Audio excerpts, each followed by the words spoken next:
All right, it's Monday the 9th of September. We're getting ready to take off. It's about 9:30. We took our time this morning, had a good camp spot back there in the flat area for our tent, and we had breakfast, coffee, and so forth. Packed everything up, and we're getting ready to leave. We got a short hike into Port Clinton, where the vehicle's parked, so we didn't have to rush out. It was a little cool, in the low 50s. It's 56 now.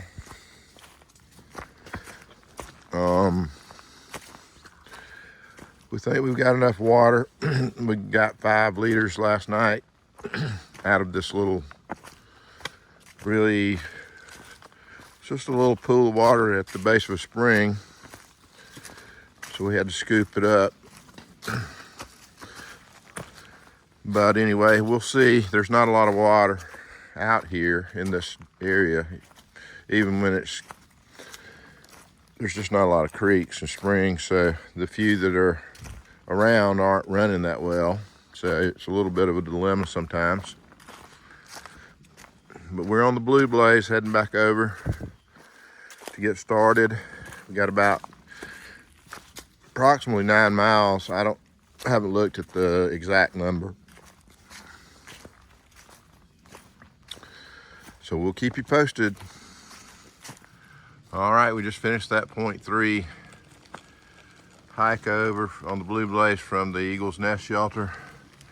So we're getting ready to head northbound 9.5 miles. We looked it up, 9.5 miles. It's about 9:35. So we're off like a herd of turtles here in a little while.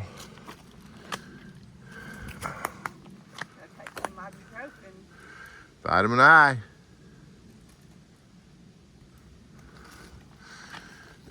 Feels great out here today. Couldn't ask for better weather to hike in and camp in overnight. It's not too cold, but cool, no bugs. Things are very calm as far as the insect and snake world. So we hadn't seen a lot of snakes. We've seen a few garter snakes lately, but we hadn't seen a venomous snake since Virginia.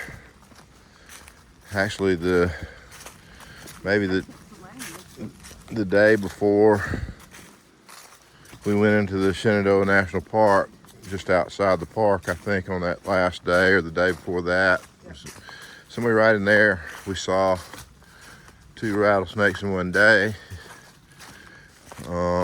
But haven't seen any of those or any other venomous snake, copperhead, anything other than garters and black rat snake. But haven't been seeing many now that it's getting a little cooler up here. Even on the rocks, I would have thought they'd be out sunning maybe, but we hadn't encountered any, so let's keep our fingers crossed that we don't. All right, we'll check in later.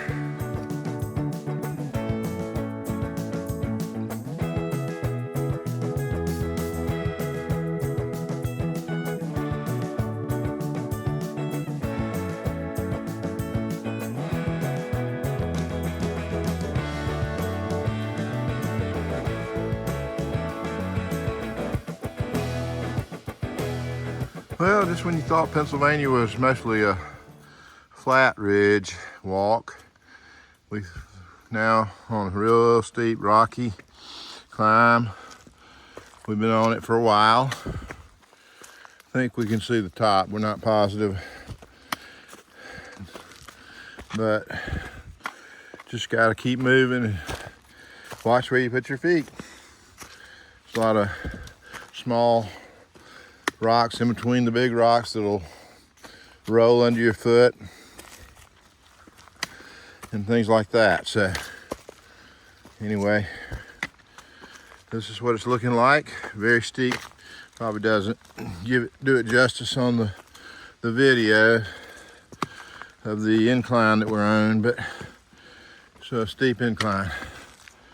All right, maybe we'll be back up on the ridge line now. We'll check in a bit.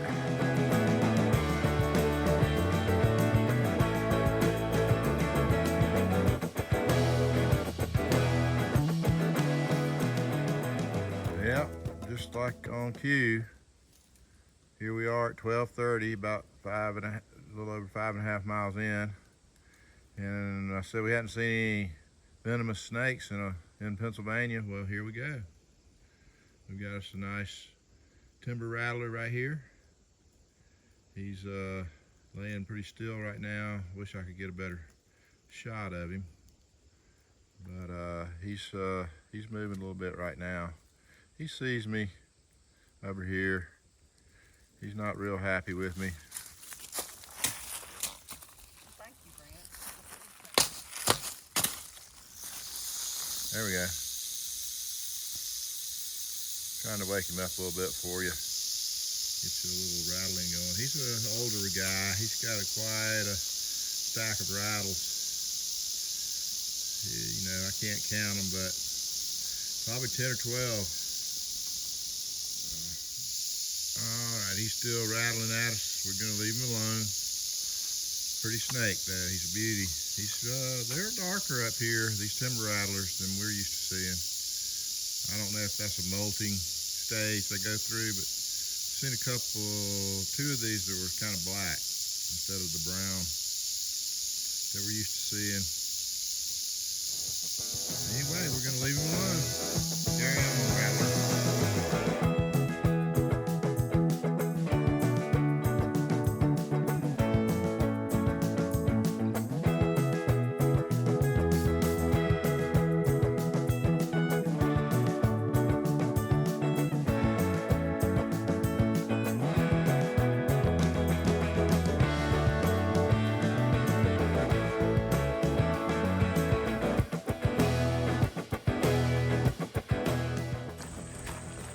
I see the blaze.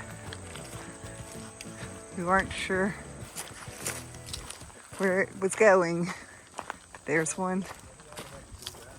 And there's one up there. So yeah, that was strange what we just did. We didn't cross that meadow. We just did a little short scoot on it and back into the woods on the same side of the meadow. So yeah, that's the way we're routed. Got about 2 miles to go.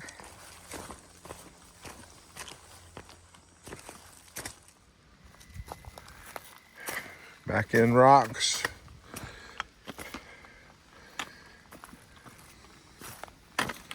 So yeah, it comes and goes. You have a stretch where it's pretty good, and then you'll get into something like this for 1/10 of a mile or 2/10 or something, you know, I don't know. It seems to go on quite a bit. It's pretty regular, but you do get a break occasionally. But it's not the elevation that slows you down. Through most of this, it's just having to dance through these rocks without killing yourself by tripping and falling and hitting your head on one of them, or just trying to keep them from hurting your feet so bad. If you step on one right in the middle of your foot, little sharp rocks, even though you got on shoes, after a while, just kind of pulverize your feet, make them tender. So then when you hit another one, it hurts a little bit. So yeah, you got that going on all the time out here. So that's the challenge, more so than elevation.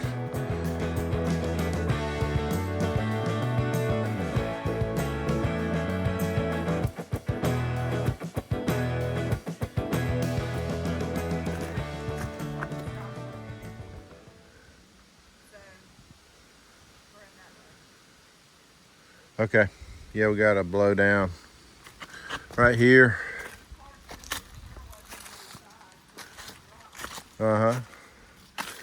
Yep, so a lot of times the best way to handle these is just to go around them, and you can usually see where other people have done it. So there's somewhat of a little path that's already established around those if they've been there a while.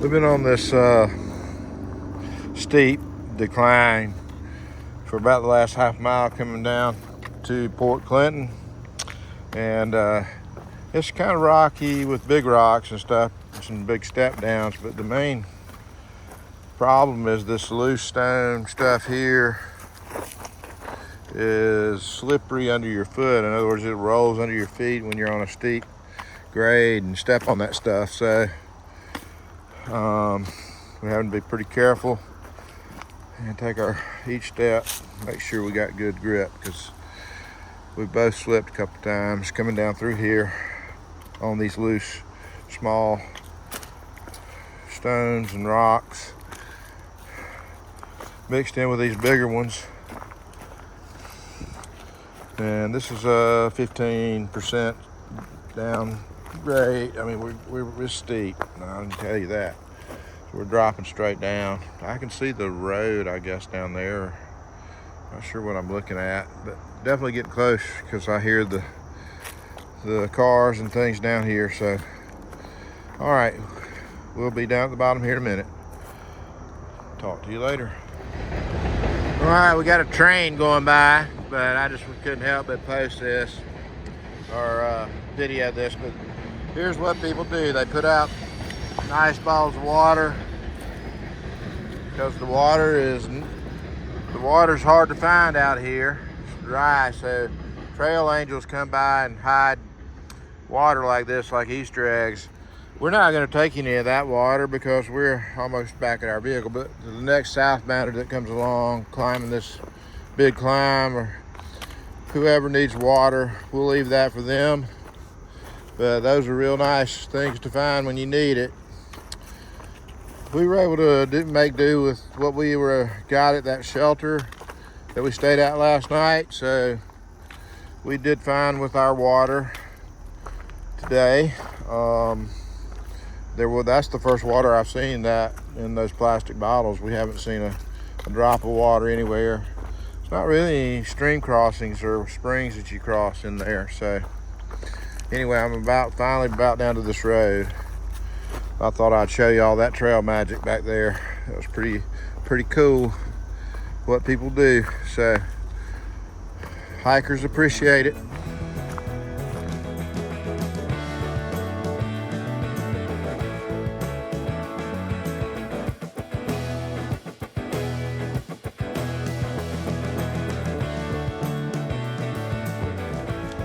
All right, we're coming down into Port Clinton. We thought we were over the steep stuff, but had a last little bit here to do. And now we're gonna cross these train tracks. Let's see, the blaze over there. So yeah.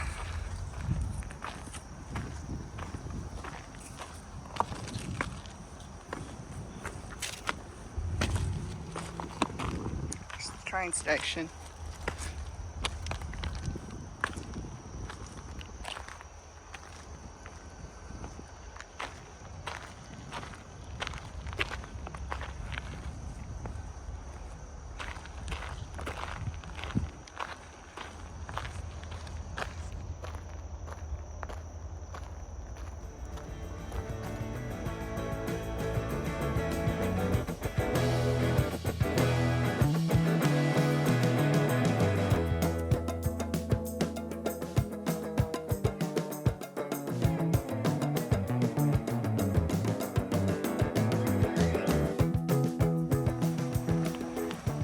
All right, we're now crossing the Schuylkill River. Beautiful river. It's beautiful, very beautiful.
All right, we're about a half a mile away. We're walking right alongside the Schuylkill River here. Very flat trail right now. We just went through a little bit of Port Clinton, which was maybe the majority of it, but it's a very small town. Beautiful river though, nice current.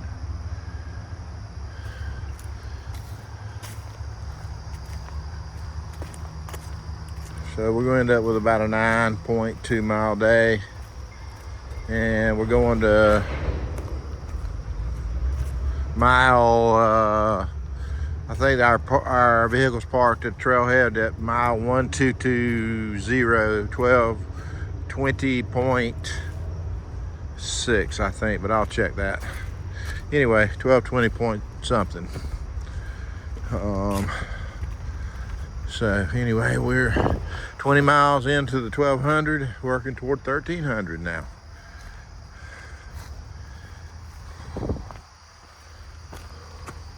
All right, we'll be back shortly at the vehicle, so we'll check in then.